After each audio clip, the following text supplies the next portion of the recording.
Hello everyone, welcome to my channel Learning Electronics. In this lecture we are going to study Mac-Murray half bridge inverter. Before starting this video, please subscribe my channel and also press the bell icon so that you can get more updated videos from here. Now let us see some important points related to this circuit. As you can see in the circuit diagram, we are using two main thyristors T1 and T2, two diodes which are called as main diodes D1 and D2, and both the diodes D1 and D2 are connected in anti-parallel fashion with main thyristors T1 and T2 respectively. These four components are called as main components of the circuit, and as we are using only two main thyristors here T1 and T2, this circuit is called as half bridge inverter.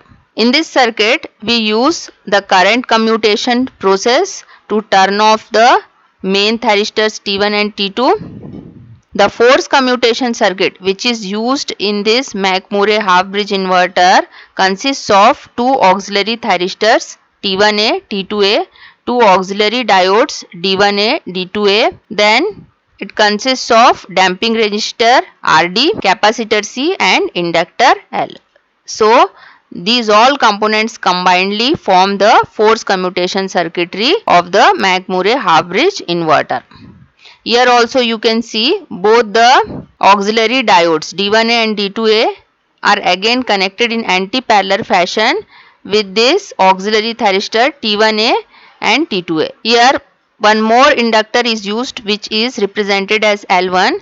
This L1 is used to limit the di by dt rating or rate of change of current with respect to time in both main thyristors and auxiliary thyristors. The load which we are using in this circuit is a RL load, that means inductive load we are using so that the load current can be continuous in nature. Now we will understand the modes of operation or detailed working of this Mac-Murray half bridge inverter. The operation of this circuit is divided into 7 modes of operation. First mode of operation is mode 1 operation. This mode 1 operation is studied before time t is equal to 0. So before time t is equal to 0, we consider that only T1 thyristor is conducting the current. The current through this T1 thyristor IT1 will be equal to the load current. So this is the circuit diagram when only T1 thyristor is conducting in the circuit. Therefore, the current through the T1 thyristor IT1 will be equal to load current, as you can see in this circuit diagram. Here one capacitor is also connected. So this capacitor has been charged to plus Vs, that is with the source voltage with right plate positive, as you can see here. The inductor current will be 0 before time t is equal to 0. Therefore the voltage drop across this inductor will be taken as 0. So as soon as this T1 thyristor goes into the on condition, the voltage across the capacitor with this polarity shown in the figure will be applied to the auxiliary thyristor T1A. Therefore, the auxiliary thyristor will go into the forward bias condition because of the voltage across this capacitor. Because here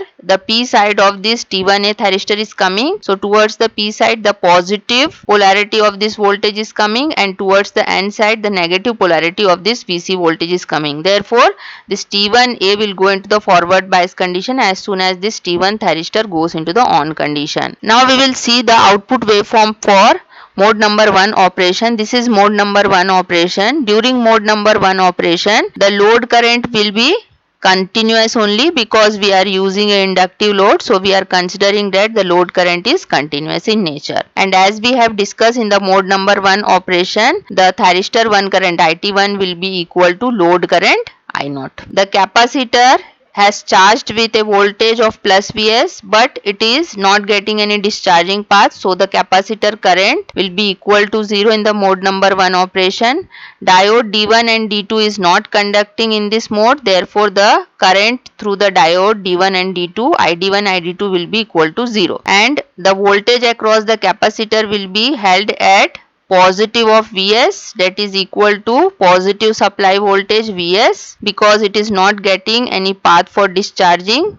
Therefore, the voltage across the capacitor will be equal to plus of Vs in the first mode of operation. In the first mode of operation, auxiliary thyristor current IT1A will be equal to 0 because it is not conducting in this first mode of operation. Next mode of operation is mode 2 operation. It starts at time t is equal to 0. So at time t is equal to 0, the auxiliary thyristor T1A, which was in forward bias condition in mode number 1, will be given trigger pulse. Therefore it will go into the on condition. So as soon as it will go into the on condition, the capacitor here connected in the circuit will get its part to discharge itself. So the discharging current will flow in this loop consisting of inductor L, T1 thyristor, T1A thyristor and capacitor C in the anti-clockwise direction, as you can see in the circuit diagram. So as this current is flowing in this circuit, the capacitor current starts increasing. Now if we apply KCL at this node B, let us take this node as B. So we will get IT1 plus capacitor current IC is equal to I0. Okay, because of the positive polarity here, the capacitor current direction will be towards the right hand side. So we'll get this type of KCL equation. So from this KCL equation we will get IT1 is equal to load current I0 minus IC. Now as the discharging current starts flowing in the circuit, it increases from 0 level. So as this capacitor current increases, what happened to the thyristor 1 current? It will decrease. Now since IT1 is equal to I0 minus IC is flowing through this thyristor 1, that is T1, till this I0 minus IC current is greater than 0, this thyristor will be in the on condition. So the voltage drop across this T1 thyristor will maintain reverse bias across the D1 diode, which is connected in anti-parallel fashion with this T1 thyristor, and this D1 diode cannot turn on till this I0 minus IC is greater than 0. I0 minus IC is equal to IT1, and as soon as this T1A thyristor starts conducting, capacitor discharging current will flow in this path and capacitor discharging current will increase from 0 value. And a stage comes when this capacitor discharging current becomes equal to the load current. Okay, so at time t is equal to T1, what happens? The capacitor current will be equal to the load current. So when we keep this value in this equation, we will get IT1 is equal to 0. So when the capacitor current equal to load current, at that time the current through the main thyristor T1 will be equal to 0, and thus this T1 thyristor goes into the off condition and it will act as open circuit at the end of this mode number 2 operation. Now we will see the output waveforms of this mode number 2 operation. Here the load current is considered to be continuous. As we have discussed, IT1 is equal to I0 minus IC. So when this capacitor current is increasing, the IT1 current will decrease linearly like this. So here you can see in the second mode of operation, the capacitor current is increasing towards maximum value. D1 diode and D2 diode is not conducting in this mode, therefore current through them will be equal to 0. Now as the capacitor is discharging in this mode of operation, the capacitor voltage starts decreasing towards 0 value, and the auxiliary thyristor T1A goes into the on condition in the mode 2 operation. Therefore in the mode 2 operation, the auxiliary thyristor current starts flowing and it follows the path of the capacitor current only. So here we can take IT1A will be equal to IC. So this dotted line shows the IT1A current through the auxiliary thyristor T1A, and this dark line shows the current through the capacitor. Next mode of operation is mode 3 operation. This mode 3 operation starts at time t is equal to T1 when the capacitor current becomes equal to the load current. What happens? The current through the main thyristor becomes 0. Therefore this T1 thyristor goes into the off condition and turns off. So as soon as this T1 thyristor goes into the off condition, D1 diode goes into the on condition. So now if we apply KCL at this node B, what we will get? We will get capacitor current is equal to ID1 plus load current I0. So from here we will get the ID1 current, that is diode 1 current, will be equal to IC minus I0, which is flowing through this D1 diode, and the voltage drop across this D1 diode now maintain the reverse bias voltage across the T1 thyristor. So till this D1 diode is conducting, this T1 thyristor will remain in the off condition only. So the period during which D1 diode conducts is the available circuit turn off time, and it is represented by TC off. So for ensuring the commutation of the T1 thyristor, circuit turn off time TC off should be greater than the turn off time of the main thyristor T1, which is represented by TQ. From the mode 2 operation only, the capacitor discharging current is increasing as soon as this T1A thyristor goes into the on condition. Now also the capacitor current is getting the path here through this D1 diode, therefore the capacitor current continue to increase, and at an instant it will reach its maximum value. So when the discharging current reaches the maximum value ICP, at that time the voltage across the capacitor becomes 0 at this instant. So after the peak value, what happens? Again the current tries to reverse its direction in the downward direction. So after the peak value, when the capacitor current reverses its direction, the capacitor again starts charging in the reverse direction. Therefore the polarity of the voltage across the capacitor will be reversed. That means it will be positive towards left hand plate and negative towards the right hand plate after this peak value ICP of the capacitor current. Now we will see the output waveforms in the mode 3 operation. In the mode 3 operation also load current will be continuous in nature.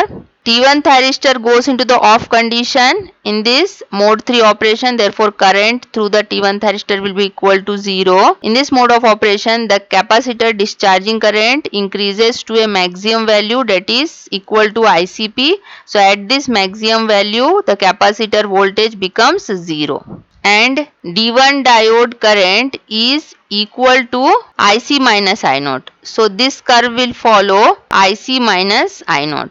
Since I0 is constant, so if IC is increasing, this ID1 current, that is current through the D1 diode, will also increase by this equation IC minus I0. So it will follow the path of this IC current only. Here you can see this level is for load current I0. Okay, and here we are subtracting this load current value from this capacitor current value. Therefore this value will be subtracted from here and will come to the x-axis level here. So that's why we are getting this type of waveform for the diode D1 current. And till this diode D1 is conducting, this period is called as circuit turn off time, TC off here shown here, that is it will be from T1 to T2. We have circuit turn off time. D2 diode is not conducting in the mode 3 operation, so the D2 diode current ID2 will be equal to 0. Now after this peak value, again what is happening? The capacitor current is decreasing in the downward direction.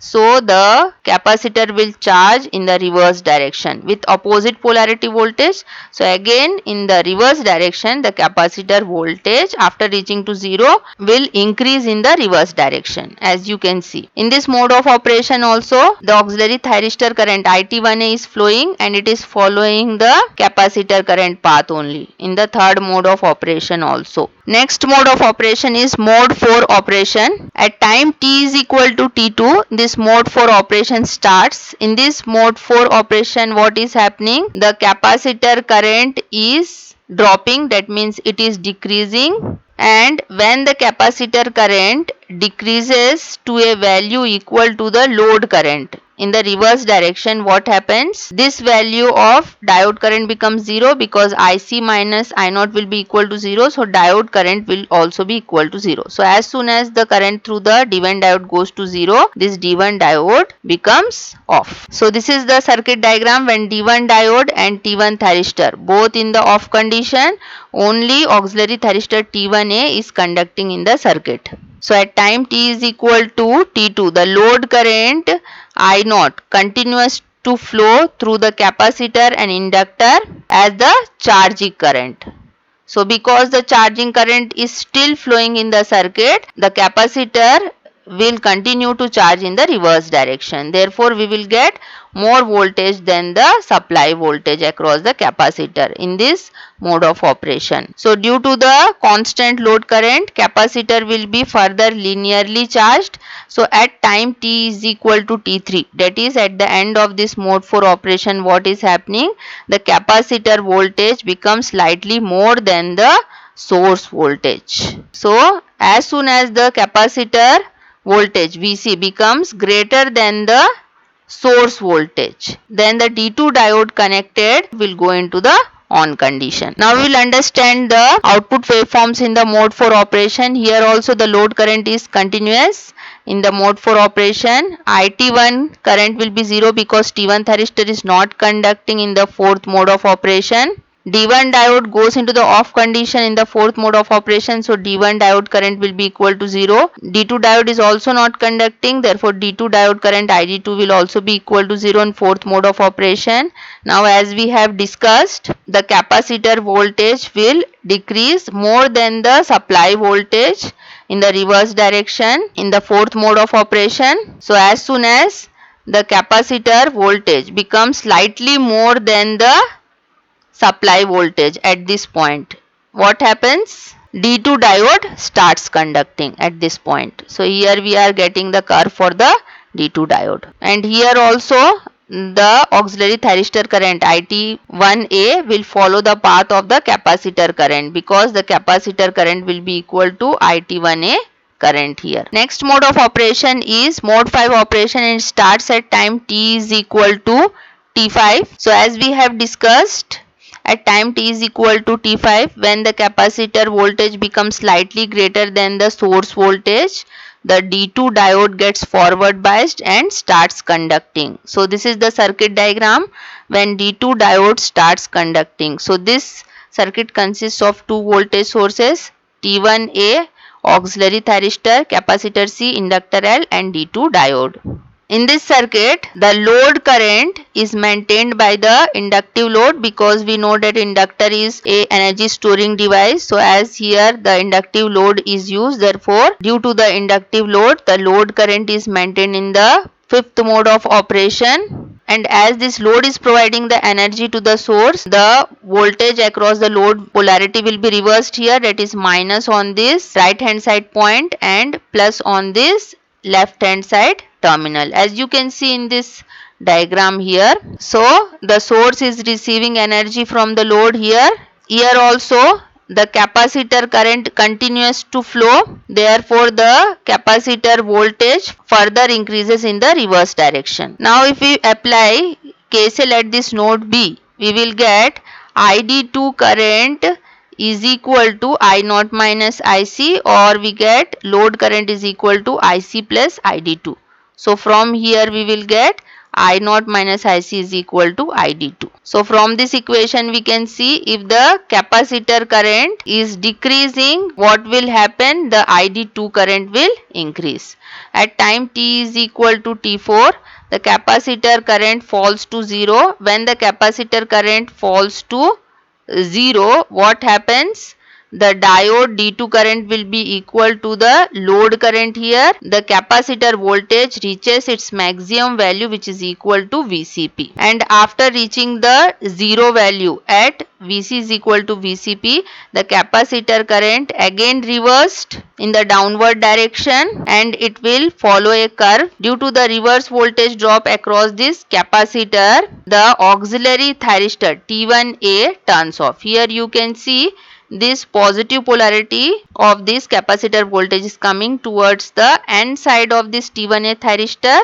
Therefore, it will go into the reverse bias condition and eventually turns off. So, as soon as this T1A thyristor goes into the off condition, because of this voltage across the capacitor, D1A diode, which is connected across this T1A thyristor somewhere here, will go into the forward bias condition and starts conducting the current at time t is equal to T4. Now we will understand the output waveforms in the fifth mode of operation. Here also you can see the load current is continuous. IT1 current is 0 because T1 thyristor is not conducting. Here you can see the capacitor current is linearly decreasing towards 0 as the capacitor is charging in the reverse direction. So the capacitor voltage will decrease in the downward direction. When the capacitor current reaches 0, the voltage across the capacitor reaches its maximum value, which is equal to VCP. In this fifth mode of operation, diode D2 goes into the on condition and diode D2 current will be equal to I0 minus IC. So as this IC is decreasing here, what happens to the diode D2 current? It will increase towards the maximum value. T1A thyristor is also conducting in the fifth mode of operation and it is following the capacitor current again. So this mode 5 operation goes from time t is equal to t3 to t4. Next mode of operation is mode 6 operation, which starts at time t is equal to t4. As we have discussed in the mode 5 operation that when the capacitor current goes to 0, at that time the voltage across the capacitor becomes maximum, which is equal to VCP in the negative direction. So the voltage across the capacitor at time t is equal to t4 will be equal to VCP, and at time t is equal to t4, what happens? This auxiliary diode D1A goes into the on condition. So as soon as this auxiliary diode D1A goes into the on condition, this capacitor gets again path for discharging. Therefore this capacitor starts discharging from its maximum value of VCP. So now the capacitor current after time t is equal to t4 will be reverse in this direction with respect to previous direction, as you can see in the circuit diagram, and it will flow through this damping resistor RD, then it will go to this auxiliary diode, then it will flow through these two sources, then it will go to the D2 diode. Okay, so this is the path of the capacitor current in the sixth mode of operation. Here in this sixth mode of operation also the load, inductance and capacitor will feed the energy to the source, as the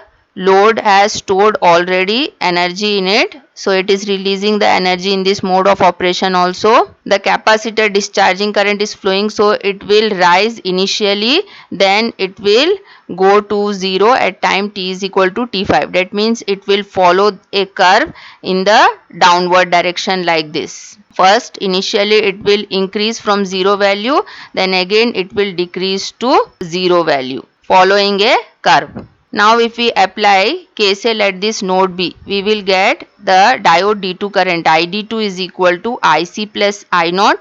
That means this capacitor current will be added to the constant load current. It will be equal to the diode D2 current in this sixth mode of operation. So at time t is equal to t5, the capacitor current becomes 0. When this capacitor current becomes 0, the voltage across the capacitor becomes constant and it is equal to minus of Vs. So as soon as this capacitor voltage becomes minus of Vs, it is held at this minus of Vs value, because this D1A auxiliary diode turns off at this instant as soon as this voltage across the capacitor reaches minus of Vs value, and the capacitor voltage remains constant at Vc is equal to minus of Vs with left plate positive as shown in this circuit diagram. Now we will understand the output waveforms in the mode 6 operation. Here also in the mode 6 operation the load current will be constant, as the T1 thyristor is not conducting, so the current through the T1 thyristor will be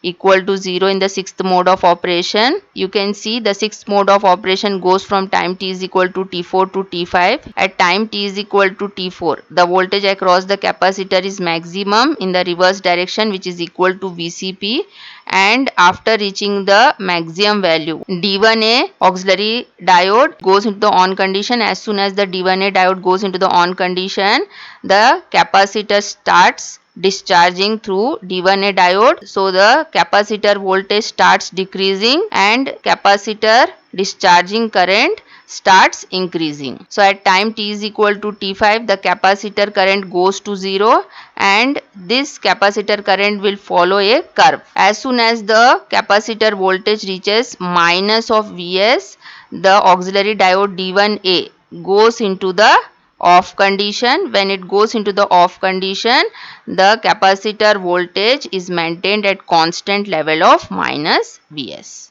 auxiliary thyristor T1A goes into the off condition, therefore current through it will be equal to 0, and as the D2 diode is continue to conduct, and we have found out the KCL equation that ID2 is equal to I0 plus IC. So this current value will be added to a constant I0 value here, so we are getting this type of curve in the positive direction for the ID2 current added to this constant load current value. In between the instances T4 to T5, this is the curve for the ID2 current. ID1 current will be 0 because the D1 diode will be in the off condition in this sixth mode of operation. Last mode of operation is mode 7 operation. It starts at time t is equal to T5. As we have discussed, after turning off this auxiliary diode D1A, the capacitor voltage remains constant at Vc is equal to minus Vs with left plate positive, as the capacitor is not getting any part to discharge itself. And here also, since the load is inductive, the load will provide the load current in the seventh mode of operation, but since the load is inductive, load current will decrease as the load is imparting energy to the source in this seventh mode of operation. Again at time t is equal to T6, what happens? All of the energy stored in this inductive load will be imparted to the source, therefore the load current becomes 0 at time t is equal to T6. The current through this D2 diode is equal to the load current here. So as soon as the load current reduced to 0, the diode D2 current ID2 also becomes 0. Therefore this D2 turns off and acts as open circuit at time t is equal to T6. Now we will see the output waveforms for the mode number 7. As the load current is dependent on the inductive load, therefore the load current will decrease to the 0 value in the seventh mode of operation. The capacitor is not getting any part to discharge, therefore the capacitor current will be equal to 0. IT1A current will be equal to 0 because T1A thyristor is already turned off. ID1 current will be equal to 0 because D1 diode is not conducting in the seventh mode of operation. ID2 current will decrease to 0 value. Here you can see from this load current value to 0 value it is decreasing. Here ID2 current will be equal to the load current. Therefore in the seventh mode of operation the ID2 current will follow the path of this load current. Now as the capacitor is not getting any part to discharge itself, the voltage across the capacitor will be constant at minus of Vs in the seventh mode of operation. After the seventh mode of operation, at time t is equal to T6, when D2 goes into the off condition, this T2 thyristor will be forward bias and we will give the trigger pulse to this T2 thyristor. So this is the circuit diagram when T2 thyristor is only conducting. So after T6 instant, load current will flow through this A point to load, then it will go to T2 thyristor, then it will go to this source and it will end up at the A point again. After the time t is equal to T6 also, the capacitor voltage will be remained constant at Vc is equal to minus Vs. The commutation process of the T2 thyristor is similar to the commutation process of the T1 thyristor as we have discussed in the mode 2 operation. So hope you have understood the topic. Thank you very much for watching and please do subscribe my channel for more updates.